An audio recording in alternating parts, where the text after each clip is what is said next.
नमस्कार, देवभूमि के दंगल में आप सभी का स्वागत है। मैं हूं आपके साथ गरिमा वाजपेयी। आज बात करेंगे राहत पर राजनीति की।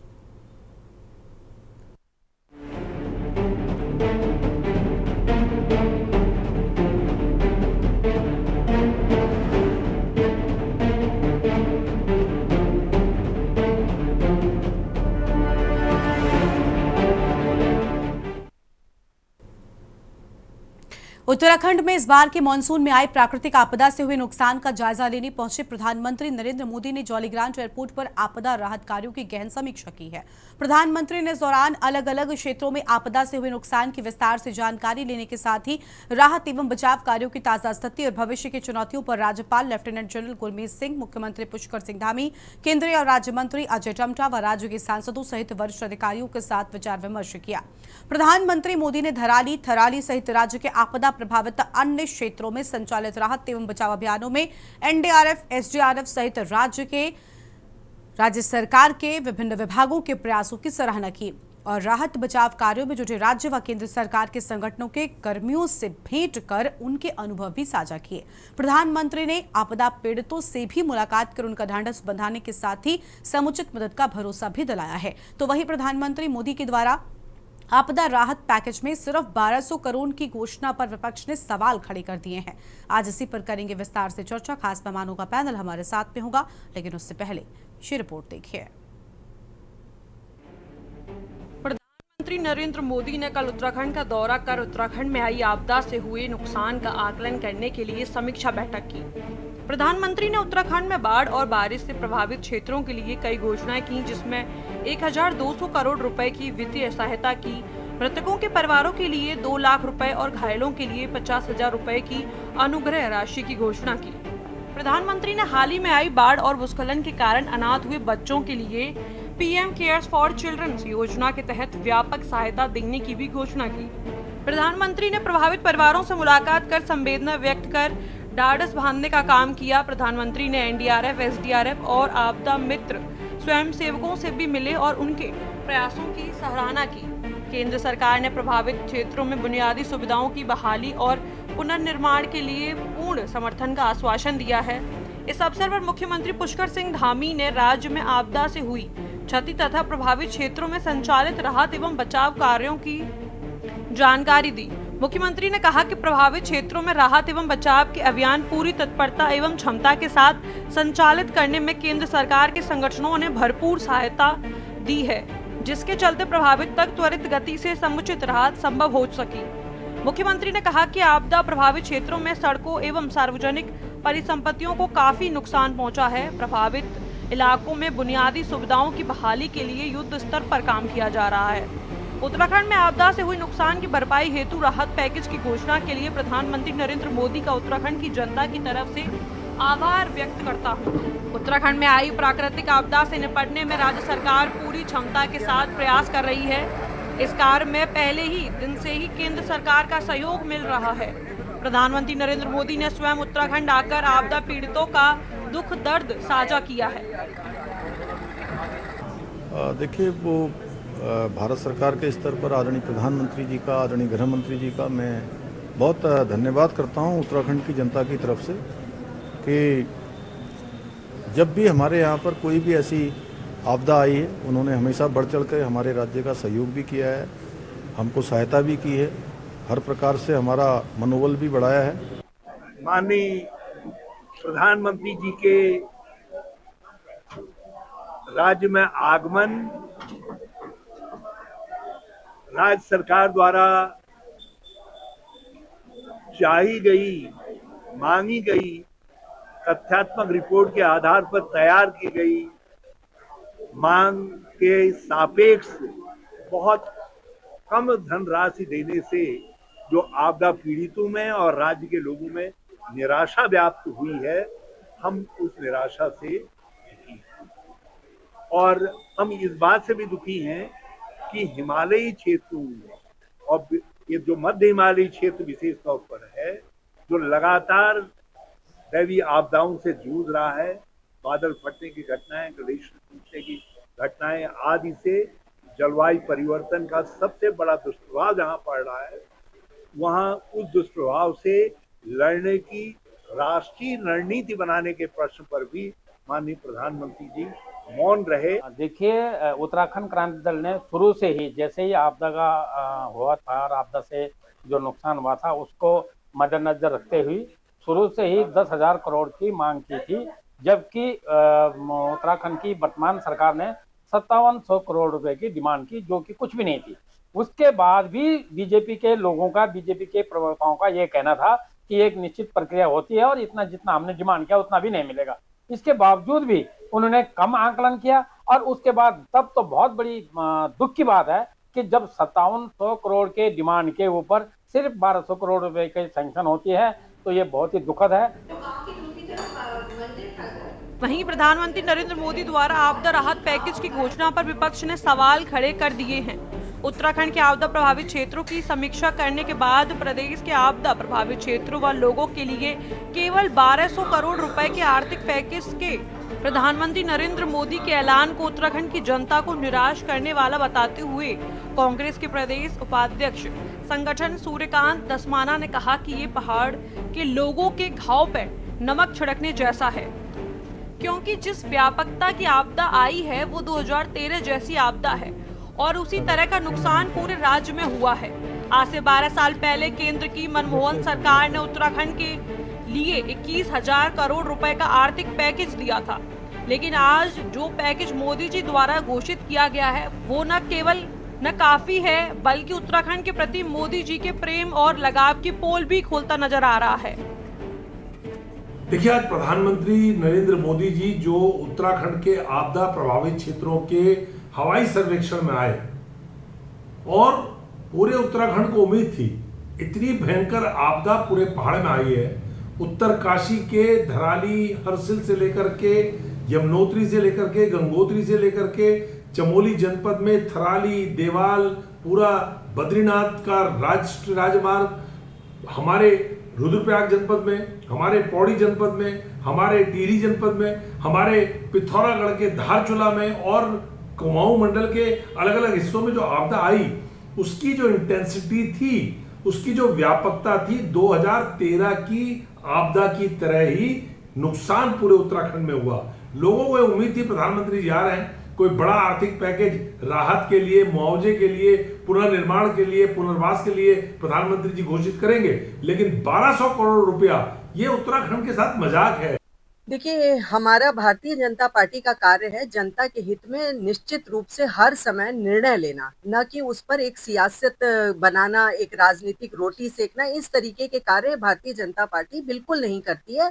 और जहां तक रही बात विपक्ष की, तो जो वो बात कर रहे हैं ऊँट के मुंह में जीरा वाली, तो मैं उनसे आपके चैनल के माध्यम से ये सवाल पूछना चाहती हूँ कि जब ये आपदा आई उसमें उनके जितने भी विधायक है उसमें से क्या एक भी सिंगल विधायक ने आपदा के लिए कोई भी अपनी अनुदान राशि देने का कष्ट किया? क्या उन्होंने अपनी विधायक निधि उसमें से देने का कष्ट किया?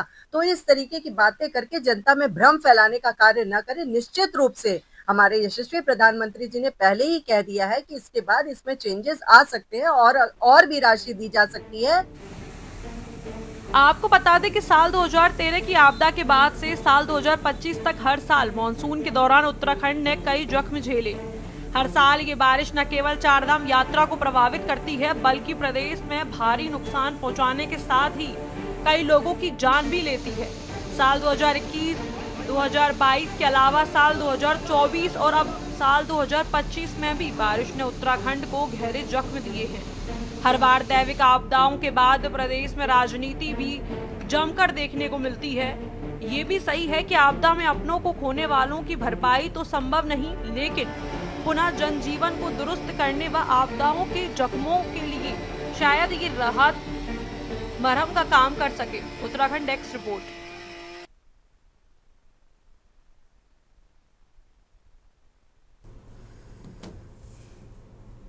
और इसी मुद्दे पर आज विस्तार से करेंगे चर्चा। खास मेहमानों का पैनल हमारे साथ में जुड़ रहा है।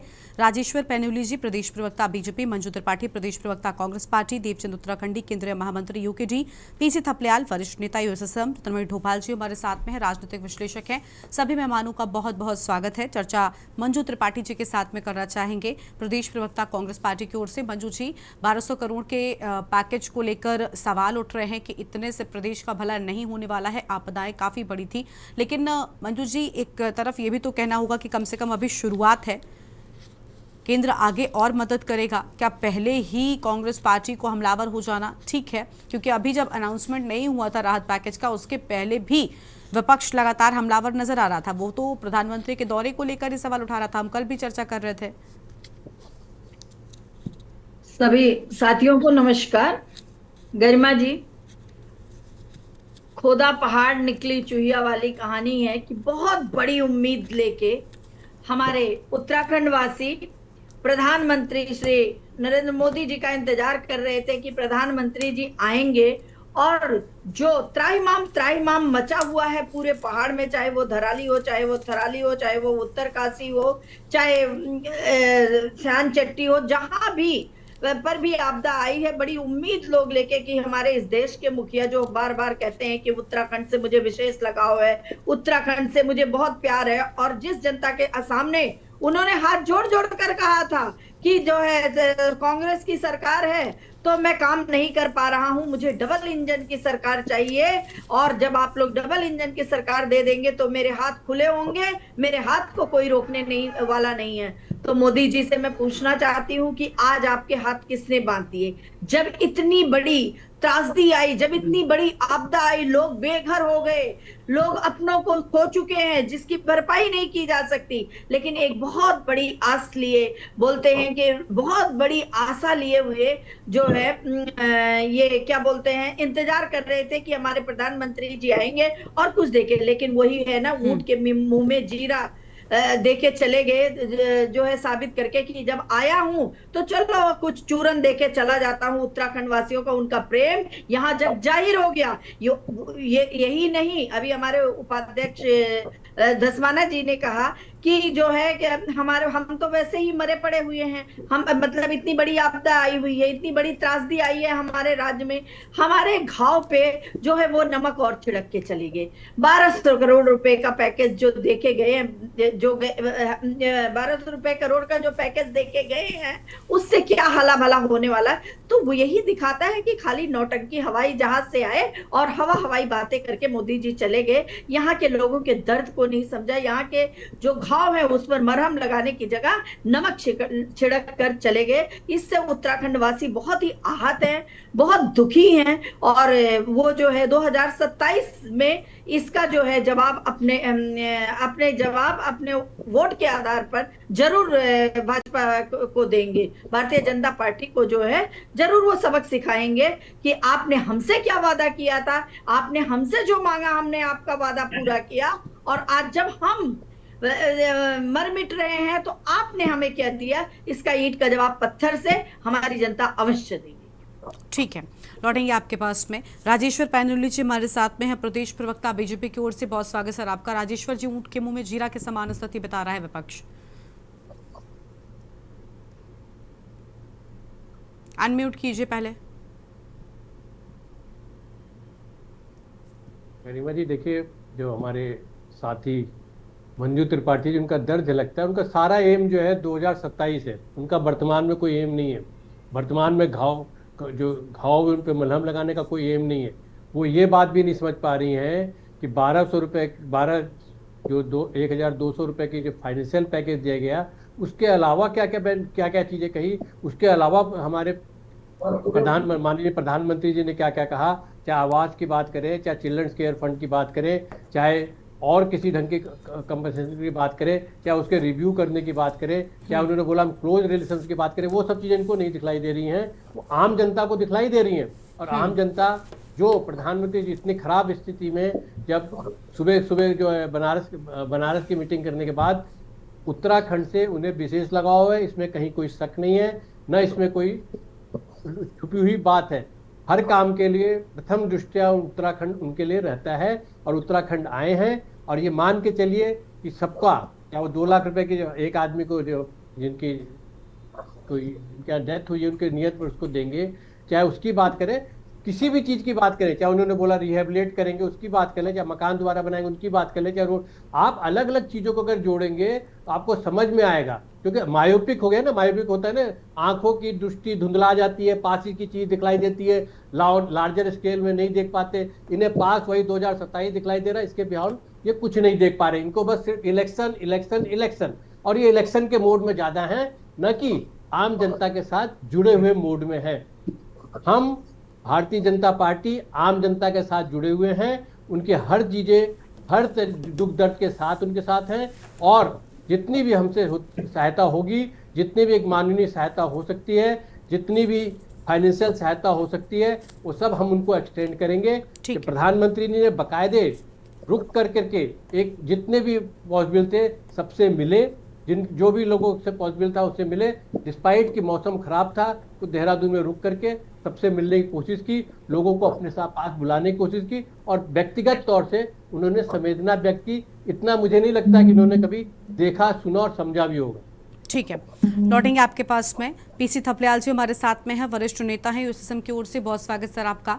थपलियाल साहब, क्या वाकई सिर्फ 1200 करोड़ का पैकेज है, या उसके अलावा की बात की चीजें जो अभी बताई राजेश्वर जी ने कि पीएम केयर फंड से बच्चों को लेकर भी बड़े ऐलान किए गए हैं, साथ ही साथ और भी कई अहम बातें प्रधानमंत्री की ओर से कही गई हैं, लेकिन जितनी आपदा आई, जितनी त्रासदी से जितना नुकसान हुआ, क्या उसकी भरपाई तो कभी नहीं हो सकती शायद जो नुकसान हुआ, लेकिन क्या उसे किसी भी तरीके से कम किया जा सकता है, लोगों को थोड़ी भी राहत पहुंचाई जा सकती है इस इतने पैकेज से? देखो, उत्तराखंड लगातार एक आपदाग्रस्त प्रदेश बन चुका है, और आपदाओं से हमने रूबरू दैनिक दिनचर्या में होना ही होना है। अब समस्या ये आ रही है कि आपदा को किस तरह से एक राजनीतिक ग्राउंड तैयार किया जा रहा है, वो चिंतनीय है। क्योंकि हमने जोशीमठ देखा, हमें कहीं राहत नहीं मिली। बड़े बड़े जोई बाबा प्यार, कहाँ है वो प्यार, हमें नहीं नजर आ रहा। लेकिन एक प्यार जो आपने कोरोना काल में भी देखा होगा कि कोरोना काल में भी पूरा देश वो परेशान था, लेकिन उस समय भी प्रधानमंत्री ऑक्सीजन का प्लांट लगाने के लिए ऋषिकेश में आए। उसी तरह से इस समय जब आपदा आई, आपदा के बाद जिस तरह से यहाँ की राज्य सरकार ने काम किया, जिस तरह से कुछ दिनों तक साइड पे मुख्यमंत्री उछलता कूदता हुआ नजर आए, तो उससे शायद सेटिस्फेक्शन नहीं हुआ, तो उन्होंने प्रधानमंत्री जी को भी इस आपदा के ग्राउंड में ले आए। देखिए, एक टीम पहले ही भेजी हुई है केंद्र ने, और वो केंद्र की टीम शाबाशी दे रही है। शाबाश, उत्तराखंड की सरकार ने ऐसा काम किया है कि पूरे देश के लिए ये वो होना चाहिए कि सारे लोगों को ऐसे ही काम करना चाहिए जैसे उत्तराखंड की सरकार ने किया। लेकिन उसके बावजूद भी हमारे प्रधानमंत्री जी आए, उनका एरियल सर्वे होना था। एरियल सर्वे से उन्होंने देखना था, क्योंकि उनको किसी पर विश्वास नहीं है दुनिया में। उनके जो भले उनकी सरकार है उत्तराखंड में, पर उत्तराखंड में कोई भारतीय जनता पार्टी का नेता ऐसा नहीं है, ना 5 सांसद भी भाजपा के हैं, और यहाँ पे मुख्यमंत्री सब पूरी फौज जो रात दिन गीत गाती रहती है, यशस्वी यशस्वी यशस्वी, वो सब यहाँ पर है, लेकिन उन पे विश्वास नहीं है। भारी भरकम कार्यपालिका यहाँ पे खड़ी है, मुख्य सचिव है, तमाम है, लेकिन उन पे विश्वास नहीं है। स्वयं आए और आपदा के लोगों को भिखारियों की तरह अपने आगे खड़ा किया। बताइए मैं तुम्हें क्या दे सकता हूं। अब वो कहां से पकड़ के लाए। इस तमाशे से जो बुद्धिजीवी वर्ग है उत्तराखंड का, वो बहुत ही उसको शर्म आई कि किस तरह का ये आपदा में भी राजनीति कर रहे हैं, वो दुखद है। लोगों को ये मालूम कि जो व्यक्ति आज हमारी पीड़ाओं को सुन रहा है वही अपराधी है इस आपदा का। उसी ने यहाँ पे सुरंगें खुदवाई है, उसी ने पर्यावरणवादियों की सलाह को दरकिनार करते हुए चौड़ी ऑल वेदर रोड बनाई है, जो कि नो वेदर रोड हो चुकी है।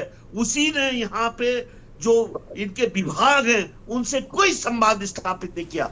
प्रधानमंत्री ने उन वैज्ञानिकों से तो संवाद करना था जो वैज्ञानिक उत्तराखंड के संस्थानों में बैठे हुए हैं। किससे संवाद किया उन्होंने? क्या जरूरत थी उनको वहां पे लाने की? साहब ये है चंद कितने आपदाग्रस्तों को तुम ला सकते थे। लेकिन ये अच्छी बात नहीं है इस तरह हमारा मजाक उड़ाना। बहुत मेरे को याद है कि केदारनाथ की जब आपदा आई थी तो वहां पे कई पंडितों ने मुझे बोला था कि साहब हमें लाइन में लगने में शर्म आती है, इसलिए भाड़ में जाए हमारा ये, हम नहीं जाते भिखारी बनके। क्योंकि उत्तराखंड का व्यक्ति स्वाभिमानी है और उसके स्वाभिमान को ठेस पहुंचाना इस भारतीय जनता पार्टी ने इस तरह से सीख लिया है कि जैसे हमारे साथ समय समय पर मजाक करती रहती है। इसलिए मैं ये बोल रहा हूं कि जैसे चाहे जोशीमठ की समस्या रही हो, तुमने उसको छुआ नहीं अभी तक, बाकी आपदाएं जो हैं, आपदा बहुत लंबा समय तक इंतजार नहीं कर सकती।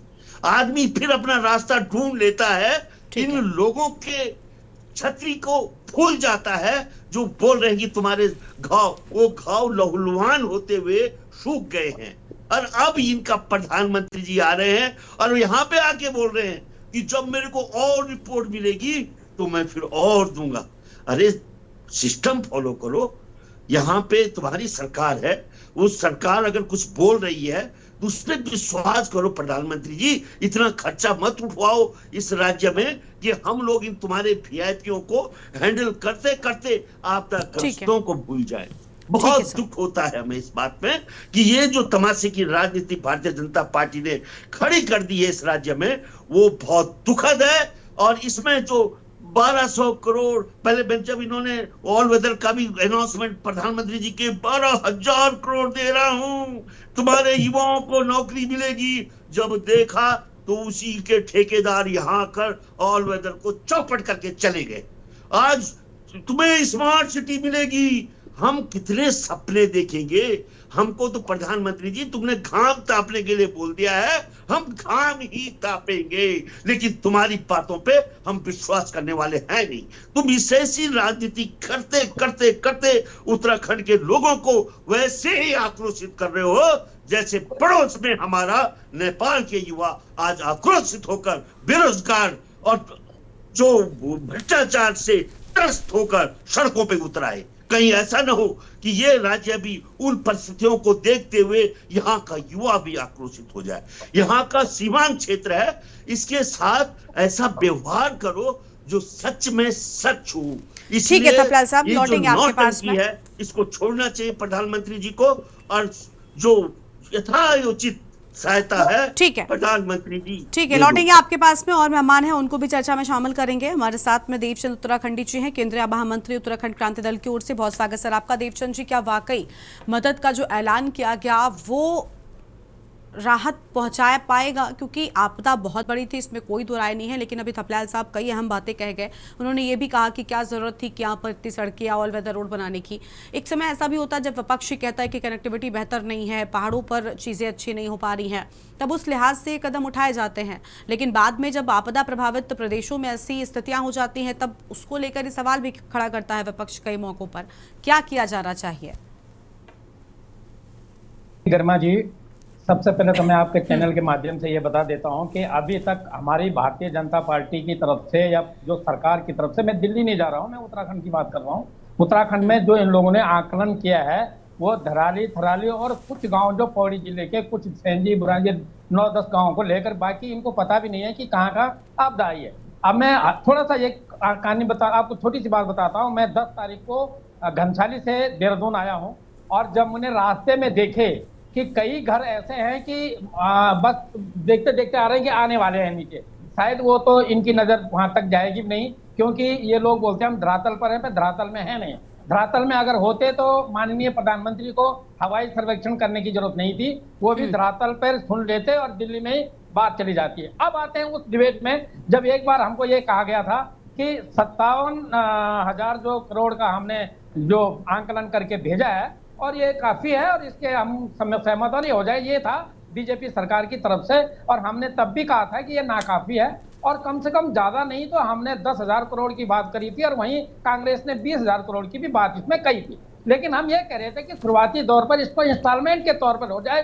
कोई एक बार बहुत पहले प्रधानमंत्री किसी ने कहा था कि पैसा पेड़ पे नहीं लगता, तो मैं भी ये सोच रहा हूँ कि शायद नहीं होगा, लेकिन इसको एक ऐसा आश्वासन दिया जाना चाहिए था कि it should be given to you as a installment. और फर्स्ट इंस्टॉलमेंट में हमको 5,700 की करोड़ की जो राशि दे रहे हैं वो दे देंगे। उस टाइम जो बीजेपी के लोगों ने जो डिफेंड किया कांग्रेस का उदाहरण, हिमाचल का उदाहरण, आंध्रा का उदाहरण मेरे को समझ में नहीं आता। जब क्वेश्चन हमने यहाँ का पूछा तो जवाब भी मुझे यहाँ का मिलना चाहिए था।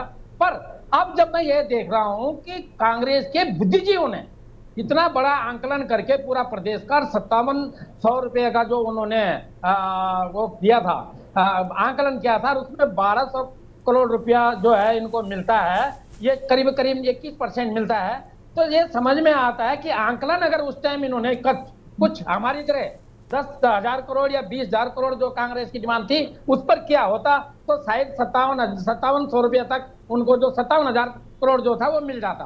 पर ऐसा भी नहीं हुआ। उसका कारण ये है कि इन लोगों को सिर्फ पहले सरकारी संपत्ति, अपनी संपत्ति और अपनों की संपत्ति देखनी थी। जो गाड़ी बह गई किसी की, जो रास्ते में मर गया, जो जिसकी सूचना किसी को नहीं मिली, वो इनके नजर में नहीं है और इनको ये करेंगे भी नहीं, क्योंकि उसका भुक्तभोगी 2008 में मैं हूं। मैं बार बार कहानी आपको नहीं बताना चाहता हूं। जब मेरा पूरा घर तहस नहस हो गया, मुझे उस जमाने में 3800 रुपये दिया था, जो मैंने लेने से इनकार कर दिया। मैं इसमें समर्थन करता हूं कि ये हुआ था, अभी भी ऐसा ही होगा। अब ये बताओ कि इस घड़ी में ये 1200 करोड़ ये जो मिला है, जिसको बहुत बड़े मुंह से बोला जा रहा है, इसका जो आवंटन का ढंग क्या होगा। मैं ये भी मानता हूं कि पैनोली जी ने बताया कि और भी उन्होंने बताया, लेकिन वो ऐसी उनकी नीति है, उन नीतियों के लिए इनके मापदंड या डिस्ट्रिक्ट क्या होंगे और ये कब तक वहां तक जाएंगे। जो भुक्तभोगी है, जो परेशान है, जो धरातल पर परेशान है, उसको कब तक मिलेगा, उस पर ये फिर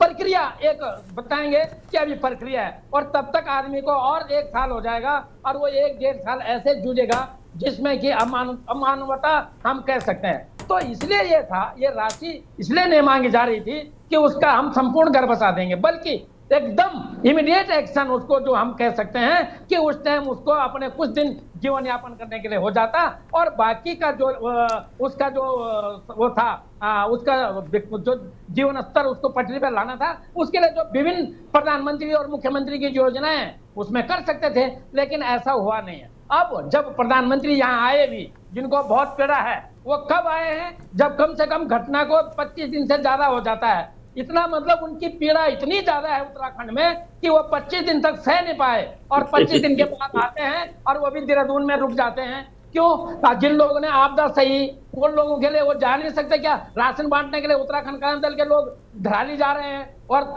थराली में जा रहे हैं, तो क्या हमारी इतनी बड़ी वीआईपी गाड़ी, इतनी व्यवस्था नहीं है? लेकिन जो वीआईपी के नाम पर जो लाटसा लश्कर जो बना रखा है, 4000 गाड़ियां और पीछे लगाने की, उसकी व्यवस्था में कमी रहती है, इसलिए नहीं जा पाते हैं। तो गरिमा जी, कुल मिलाकर के बीजेपी को भी जनता के प्रति कोई वो नहीं है, कोई वो भी हमेशा ही चुनाव मूड में बोलते हैं मैं चुनाव में रहता हूं, हालांकि आरोप दूसरों पर लगाए या कुछ भी करे, लेकिन उनको सिर्फ एडवर्टाइजमेंट करना है। अब वही ले लो, जब हम तो ये कह रहे थे भाई कि जब तुम नमक सस्ता में बैठ रहे हो तो उसमें फोटो लगाने की जरूरत क्या है? तो वैसे ही ये 1200 करोड़ बांटा है, ये एक एडवर्टाइजमेंट है। गरिमा जी, ठीक है, लौटेंगे और मेहमानों को भी हम चर्चा में जोड़ेंगे। खास मेहमान हमारे साथ में लगातार बने हुए हैं।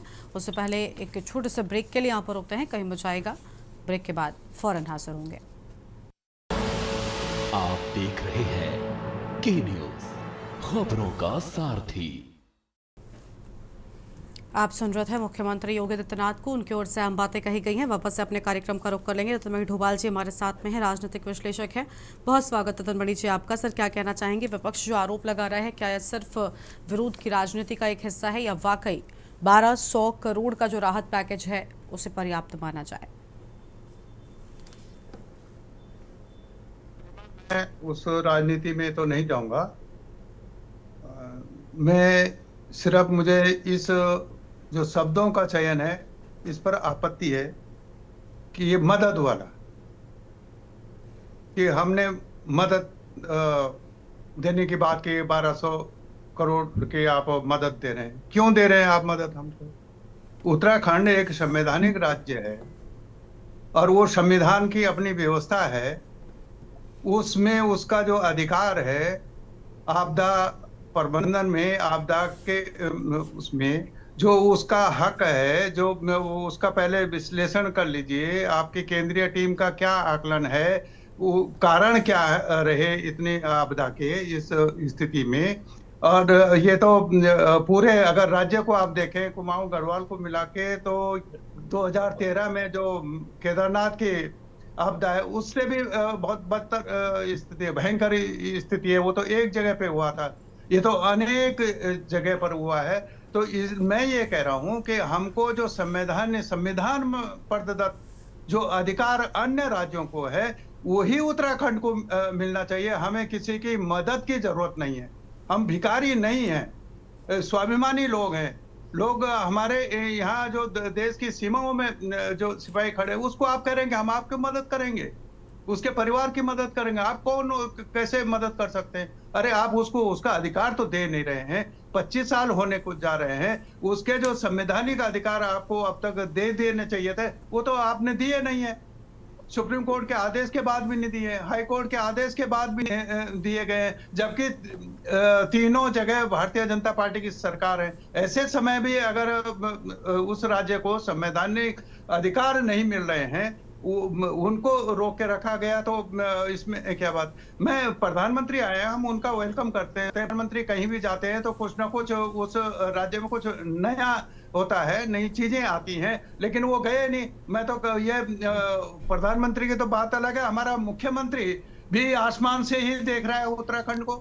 वो एक बार किसी हाईवे ऑल वेदर रोड जो 12 महीने चलने वाली थी, उस हाईवे पे 150 किलोमीटर चल लेते, उनको पता चल जाता आपदा क्या होता है, क्या आपदा का जख्म क्या होता है, किस तरह से बर्बादी हो गई है आपकी। जो ये बर्बादी हमारे पे थोपी गई है, ये अनियोजित विकास के कारण, ये वैश्विक विकास के कारण।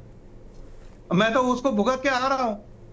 मैं तो गया हूं वहां देखने के लिए, दुर्गम स्थितियों में कैसे लोग वहां कर रहे हैं। उनके आंसू पोंछने वाला कोई नहीं है। आप यहाँ पर आए प्रधानमंत्री, बहुत बड़ी बात है। प्रधानमंत्री अगर आते हैं तो या तो सरकार के पास कोई डाटा होता आपदाओं का कि भाई इस तरीके से ये आपदाएं बढ़ रही हैं। मैं तो देखा है कि ये उत्तरकाशी से और वहाँ गराली तक 19 नए स्लड जोन बन गए हैं। कौन उसके लिए जिम्मेदार है? ये केंद्र की योजनाएं उसके लिए जिम्मेदार है। वो घराली गांव को तो कुछ नहीं हुआ, उस बाजार को हुआ जो नदी में आपने बसने दिया। तो कोई सिस्टम भी आपका काम करेगा कि नहीं करेगा, मैं ये कह रहा हूं। और दूसरी बात क्या है, जो सरकार का भी जो आकलन है, जो 57,000 करोड़ की जो मुख्यमंत्री ने कहा कि हमने ये हमारा आकलन है, वो आकलन के सापेक्ष कुछ तो आप हम तो उम्मीद करते थे कि ये प्रारंभिक आकलन है जो राज्य सरकार मुख्यमंत्री ने जो सौंपा है केंद्र को, ये उससे भी अधिक जाएगा ही जाएगा, निश्चित रूप से जाएगा। लेकिन आप उसका पूरा करने की बात भी नहीं कर रहे हैं कि हम ये करेंगे, क्योंकि अभी तक आपकी जो आपदा प्रबंधन जो करता ही है। हम ये कह रहे थे कि आप इसको राष्ट्रीय आपदा घोषित कीजिए, केवल उत्तराखंड को नहीं, पड़ोस में हिमाचल प्रदेश है, वो भी तबाही में है, पंजाब है, और दूसरे भी जो आपदा से कम 3 तो हमारे सामने ही है। ये पंजाब में कम नुकसान हुआ। आप इसको पहले तो स्वीकार कीजिए कि ये आपदा मानव जनित है, प्रकृति पर मत थोपिए इसको। आप बार बार प्रकृति को बीच में ले आते हैं, प्रकृति जनित नहीं है, ये मानव जनित है, ये सरकारों के जनित है। और जब तक सरकार अपनी गलती को स्वीकार नहीं करती है तो उसमें सुधार नहीं हो सकता। आप सुधार के उपाय नहीं कर सकते, आप गलतियां करते रहेंगे, लोग मरते रहेंगे, आप लाशों पे राजनीति करते रहेंगे। ये मेरा आरोप भी अगर लगता है कि आरोप है तो मैं उसको मानने के लिए तैयार हूँ। आप ये सब के बाद भी प्रधानमंत्री को कहना चाहिए था कि हम पूरे इस विकास के डिजाइन पे काम करेंगे, ये विशेषज्ञों से और पर्यावरणविदों से वो करेंगे कि कैसे। इसीलिए तो राज्य मांगा गया था कि जो भौगोलिक परिस्थितियां हमारी विकास के ढांचा वो दिल्ली और लखनऊ में बैठ के तय नहीं हो सकता, हम अपने ढंग से इसको करेंगे। तो वो अधिकार भी आप हमें अभी तक नहीं दिया आपने। और इसलिए मैं कह रहा हूं कि मेरा जो विद्वान प्रवक्ता है, मित्र भी हैं हमारे, पैनुली जी, वो अच्छा वो रखते हैं, उन्होंने वो रखा है कि प्रधानमंत्री ने कुछ और भी कहा है। मैं उसमें नहीं जाना चाहता, वो किया है और वो किया जाएगा। लेकिन उसको ऐसा के रूप में मत कीजिए उत्तराखंड के लोगों पर। लोग भूखे रहना पसंद करेंगे, लेकिन वो इस तरह से मदद की पे जिंदा रहने के उसके स्वभाव में नहीं है, उसका कल्चर नहीं है वो। और ये तो लड़ाई थी हमारी कि राज्य बनेगा तो हम कैसे वो बनेंगे। तो हमें मदद नहीं चाहिए, उत्तराखंड को संविधान प्रदत्त अधिकार चाहिए, इसको राष्ट्रीय आपदा आप घोषित कीजिए। कितने जनहानि हो गई है, कितने मवेशियों की हानि हो गई है, कितने आपके पुल टूट गए, कितने सड़क टूट गए। अब कहाँ आप बात कर रहे हो आपदा? आप 150 किलोमीटर रोड पे तो चलो, तब आपको पता चलेगा क्या आपदा आई है कैसे। आपने बहुत सारे गांवों को खाली तो करा दिया, जहां खतरे में थे। ऊपर भी सड़क है, नीचे भी सड़क है, बीच में गांव है, उनको आपने खाली तो करा दिया। लेकिन उनको राशन पानी के लिए पूछा आपने? ये वो भी आपने पूछा नहीं, कोई आपसे मांगने भी नहीं आया कि आसपास के लोग वहां मदद कर रहे हैं, चल रहे हैं, सब कोई मांगने नहीं आएगा। लेकिन नहीं आएगा इसका मतलब ये नहीं कि आप उनको देखेंगे नहीं। मैं ये निवेदन करना चाह रहा हूं, जो बीजेपी के प्रवक्ता हैं, उनकी सरकार है, ये इन सारी योजनाओं पे गहनता से मंथन करने की जरूरत है कि ये बार बार इस तरह की आपदाओं को इसको स्वीकार, पहले नंबर एक बात मेरा यही है कि इसको स्वीकार कीजिए कि ये मानव जनित अनियोजित विकास के, वैश्विक विकास के अनियोजित ये जो काम आप कर रहे हैं, वो पहाड़ पे थोप रहे हैं इस राज्य पे, वो विनाशकारी साबित हो रहा है। और उसको हम स्वीकार करेंगे, स्वीकार एक बार आप कर लेंगे। अब राजेश्वर जी से हम जवाब लेते हैं। राजेश्वर जी, कई सारे सवाल उठे इस मदद को लेकर। रतनमणि डोभाल जी को तो मदद शब्द से ही आपत्ति है।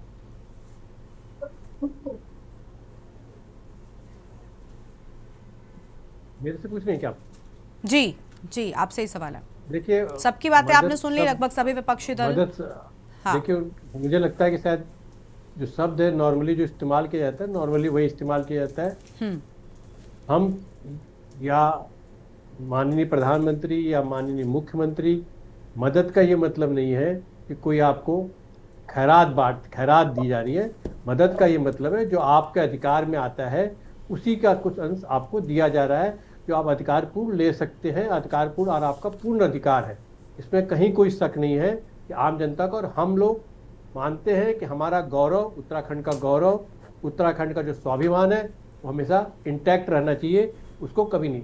दूसरी, रतनमणि जी की जो बातें हैं कि रिस्क असेसमेंट, देखिए सस्टेनेबल ग्रोथ होती है और ये लॉ कहता है कि सस्टेनेबल, जब आप सस्टेनेबल ग्रोथ कह देता है, सस्टेनेबल ग्रोथ के लिए बाकायदे बहुत सी एजेंसियां काम करती हैं कि जब हम कोई ग्रोथ करने जाते हैं तो उसके कुछ साइड इफेक्ट्स आते हैं, उन साइड इफेक्ट्स को नॉर्मली मिनिमाइज किया जाता है।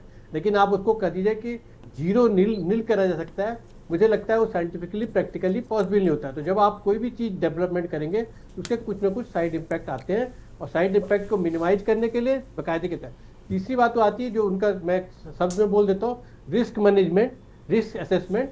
देखिए, भारत सरकार, उत्तराखंड सरकार हर जगह से अब रिस्क असेसमेंट कर रही है। बात सिर्फ उसी की नहीं है, पर्यावरण के हिसाब से रिस्क असेसमेंट कर रही है, सेस्मिक जोन के हिसाब से रिस्क असेसमेंट कर रही है। और ये आपदा, यहाँ तक हम अभी तक जो रतनमणि जी का जो आरोप है, मैं उससे इत्तेफाक नहीं रखता, बड़े क्लियर कट बताता हूँ कि प्राकृतिक आपदा है, प्राकृतिक आपदा ही बोला जाएगा। अब आप उसको कह सकते हैं कि मनुष्य के द्वारा कुछ रचित चीज़ों के कारण से होती है, तो मनुष्य के द्वारा रचित चीज़ों जब आप पानी पीने जाते हैं और उन झरनों में पानी पीने जाते हैं जहाँ जानवर भी आते हैं और उनसे लड़ाई हो जाती है, तो इसका मतलब नहीं मनुष्य है, वो प्राकृतिक है कि प्राकृतिक उसी झरने में पानी पीने मनुष्य भी आएगा, उसी झरने में पानी पीने, उसी झरने या उसी स्रोत से पानी पीने आदमी भी जाता था। तो आप ये नहीं कह सकते कि मानव जनित आपदा है कि मानव इसलिए मारा गया कि जानवर ने इसलिए मार दिया कि उस जगह पे गया जहाँ पानी पीते, दोनों उसी जगह से पानी पीते हैं। तो जब हम नहीं कहते यह प्राकृतिक क्लाउड बर्स्टिंग प्राकृतिक आपदा है, वो मानव जनित आपदा नहीं है। आप कह सकते हैं कहने के लिए, क्योंकि अलग अलग चीजें हैं। तीसरी बात आती है कि लगातार ये कहा जाता है कि कुछ जो उत्तराखंड के वैज्ञानिक हैं उनका सहयोग, देखिए उत्तराखंड के वैज्ञानिकों का सहयोग लिया जाता है। आप ये कहना चाहते हैं कि जो कुछ पर्टिकुलर वैज्ञानिक जो आपको सूट करते हैं, हम उनकी बात क्यों नहीं मानते हैं? उनकी बात भी पूरी सुनी जाती है, प्रॉपर जगह तक भेजी जाती है।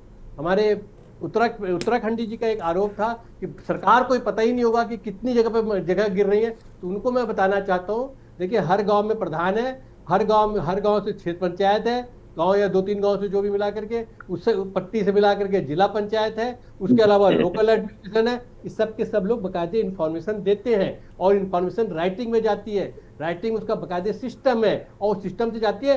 चाहे वो हमारी जो बहन त्रिपाठी जी वो भी जानती है कि सरकारों में एक सिस्टम से आती हैं।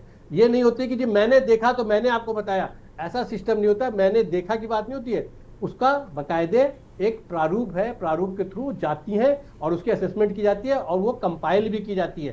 तो ये जो लोग बार बार कह रहे हैं कि थराली और 2-3 जगह की जो बात है, बात सिर्फ 2-3 कहते हैं कि थराली धराली तो देखा हुआ है, उसके हिसाब से नहीं। और जो हर आपदा, मैं उसको नहीं कर रहा, कंपेयर कर रहा हूँ कि केदारनाथ की आपदा बड़ी थी या ये आपदा, हर आपदा जो मेरे यहाँ आएगी वो बड़ी है।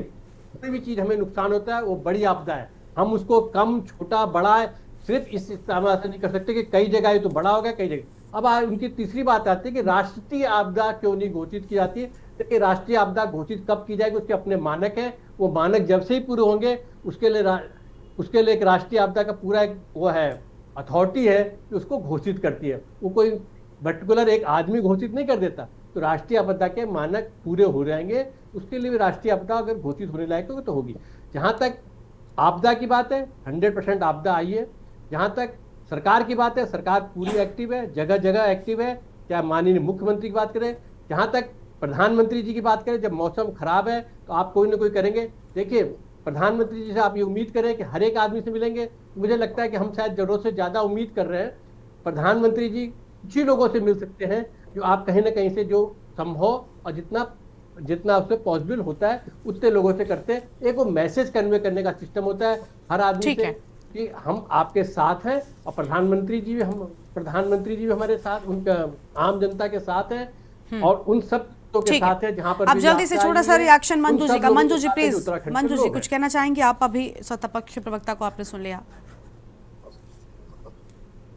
गर्मा जी मुझसे बोल रही जी? हाँ बिल्कुल सही कहा कि अभी एक बात तो भाई ने बिल्कुल सही कही कि आपदा जिसके ऊपर आती है उसी के लिए बड़ी आपदा होती। पन्न्यूली जी ने कहा, मैं बिल्कुल सहमत हूँ। कुछ चीजें हैं जहां पर राजनीति नहीं हो सकती। वो बोलते हैं जाग के पैर में पड़ी बिवाई, वो क्या जाने पीर पराई।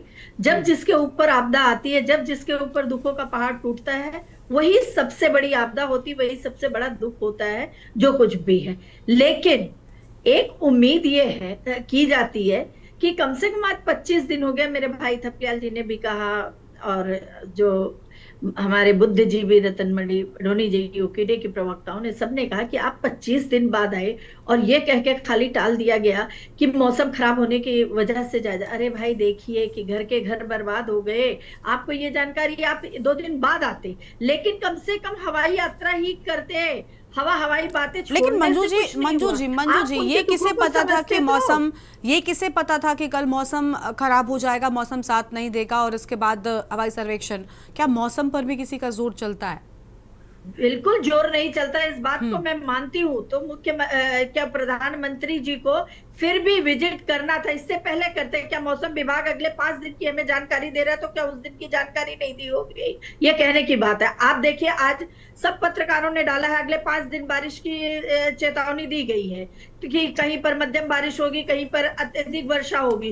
तो क्या उस समय नहीं दी गई होगी कि जब देश का प्रधानमंत्री आ रहा है कि कम से कम वो दूसरों के दुख को तो समझते कि कैसे पूरा मतलब थराली उजड़ गया, उत्तरकाशी उजड़ गया, जहां आप जोशीमठ की साइड देखिए, मतलब पूरा पहाड़ जो है इस तरह की स्थिति हो। जहां तक का हमारे यशस्वी, जब हमारे शीर्ष नेतृत्व, चाहे वो पूर्व मुख्यमंत्री हरीश रावत जी हो, चाहे हमारे ठीक है, आपका कहने का मतलब है कि जब वो आए थे तो कम से कम हवाई सर्वेक्षण कर स्थितियों को ज्यादा बारीकी से देखते समझते। ठीक है मैम, आपकी बात निकल कर आ गई। पत्थर हटा के किस तरह से खुद अपने हाथों से पत्थर हटा के, ठीक है, और आपदा प्रभावित क्षेत्रों का दौरा किया है। चलिए ये बात आपकी ठीक है। मौसम विभाग को पहले सूचित किया जाना चाहिए था। मुझे लगता है ये सारी चीजें हुई होंगी, लेकिन शायद उस वक्त पर क्या हुआ वो मौसम विभाग वाले ज्यादा बेहतर तरीके से समझ सकते हैं, बता सकते हैं। लेकिन पूरा तैयारी हम कह लें अगर हवाई सर्वेक्षण की वो की गई थी, अब किन कारणों से मौसम विभाग की बात कही गई वो हवाई सर्वेक्षण नहीं हो सका, ये अपने आप में बड़ा सवाल। ठीक है, जो ठीक है भी मैम, हो, बहुत शुक्रिया मैम। वक्त की गरिमा कमी के जी, चलते अपनी चर्चा को यहाँ पर रोकना उत्तराखंड पड़ रहा है। बहुत शुक्रिया आप बहुत सभी ही मेहमानों का हमारे साथ उनके चर्चा में आने के लिए। नहीं दिए थे। शुक्रिया मंजू जी उत्तराखंड को बहुत हमारे साथ जुड़ने के लिए और अहम बातचीत के लिए। तो देखिए प्रधानमंत्री कल पहुंचे थे, उन्होंने पूरी तरीके से आपदा प्रभावित जो इलाके हैं उनकी जानकारी ली। हालांकि हवाई सर्वेक्षण की भी तैयारी थी, लेकिन खराब मौसम के चलते हवाई सर्वेक्षण नहीं हो सका। प्रधानमंत्री की ओर से 1200 करोड़ के राहत पैकेज का ऐलान भी किया गया, हालांकि विपक्ष उससे नाखुश नजर आ रहा है। देवभूमि के दंगल में इतना ही। आप देखते रहिए के न्यूज़ इंडिया। नमस्कार।